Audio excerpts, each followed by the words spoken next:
সাকিব আল হাসানের এক ভিডিও এখন সোশ্যাল মিডিয়াতে ব্যাপক ভাইরাল। দেশের চলমান কোঠা আন্দোলনের পরিস্থিতি নিয়ে বিশ্বসেরা অলরাউন্ডার সাকিব আল হাসান, মাশরাফি সহ আরো অনেক তারকা ইনফ্লুয়েন্সাররাই এখন ব্যাপক সমালোচনার মুখে, কেননা তারা এমন ভয়াবহ পরিস্থিতিতেও মুখ খুলেননি। দেশের লাখ লাখ মানুষ তাদেরকে নিজেদের আইডল মনে করত, কিন্তু এই দুঃসময়ে তাদের নীরব থাকা জনমনে ব্যাপক ক্ষোভের সৃষ্টি করেছে। আর এখন সাকিব আল হাসানের এমন একটি ভিডিও ভাইরাল হলো, যে কারণে তাকে নিয়ে সমালোচনার মাত্রা আরো বেড়ে গিয়েছে। গত মঙ্গলবার 30 জুলাই কোটা আন্দোলনে শহীদ হওয়া সকলের স্মরণে এবং এই ঘটনার প্রতিবাদে সারা দেশের সকল শ্রেণীর মানুষের ফেসবুক প্রোফাইল পিকচার দেখা যায় লাল রঙের। আর এই প্রতিবাদে যোগ দেয় বিভিন্ন তারকারাও, কিন্তু তখনও সাকিব আল হাসান ছিল নিশ্চুপ। তিনি গত 27 জুলাই কানাডাতে গ্লোবাল টি20 খেলতে গিয়েছিলেন। সেখানে গ্যালারিতে থাকা এক দর্শক তাকে উদ্দেশ্য করে বলে, চোখে না হয় দেখো কম, বিবেকটাও কি নিয়ে গেছে জ?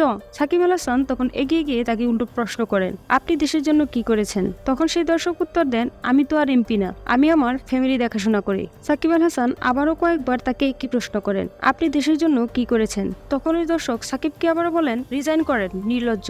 এরপর যখন বাংলাদেশি কমিউনিটি পুলিশ অফিসার সাকিবকে নিয়ে যাচ্ছিল, তখন সাকিব ওই পুলিশকে বলে, আপনারা কিছু করতে পারবেন না। সাকিবের এই ভিডিওটা সোশ্যাল মিডিয়াতে ভাইরাল হওয়ার পর পাবলিক তার উপর আরো ক্ষেপে গিয়েছে।